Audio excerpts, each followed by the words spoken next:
two countries that were once a single entity, with a joint history and shared traditions that are centuries old. For decades, there have been tensions, provocations, skirmishes, and various attacks. Theirs is a conflict over control of the Korean peninsula, with roots reaching all the way back to World War II.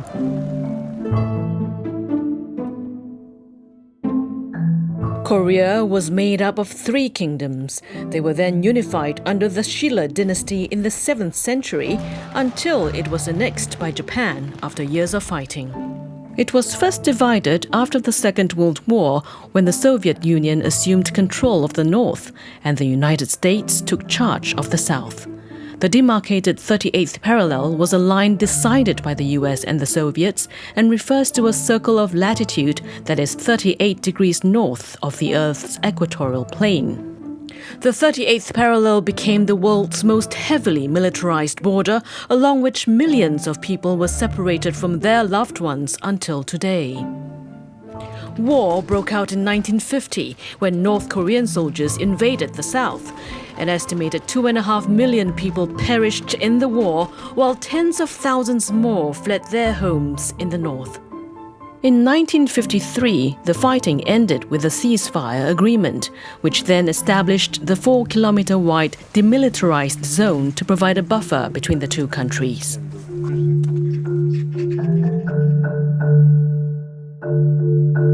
After the armistice, the Soviet Union helped Pyongyang develop its nuclear program.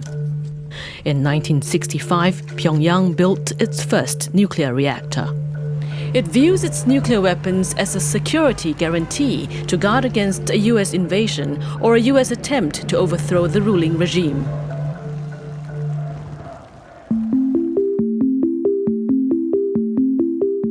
Much of its nuclear program is shrouded in mystery. As of January 2021, it is estimated to have approximately 40 to 50 warheads. North Korea has carried out more than 160 missile tests since its first in 1984. Of these, over 80% were reportedly conducted under Kim Jong-un's reign. The North Korean leader has accelerated the country's nuclear and missile programs since he took over from his father, Kim Jong-il, in 2011.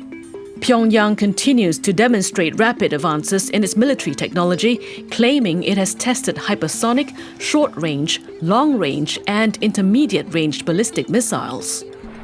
The Hwasong-15, fired in 2017, appeared capable of reaching the continental US. In terms of artillery, North Korea's guns can hit targets up to 60 kilometers away, putting South Korea, including Seoul, well within range.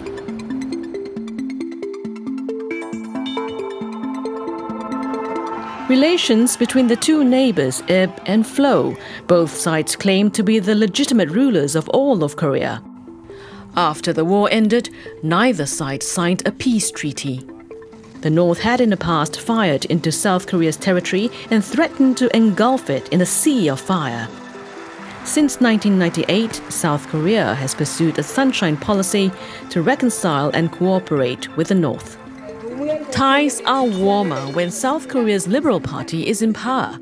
However, conservative presidents emphasize deterrence towards the North and closer military ties with the US. The US, which has nearly 30,000 troops stationed in South Korea, wants Pyongyang to give up its nuclear weapons. It has imposed many sanctions on the impoverished country and conducted joint military drills with South Korea. China, on the other hand, is North Korea's only ally and economic lifeline, bound by treaty to fight for North Korea if a war breaks out.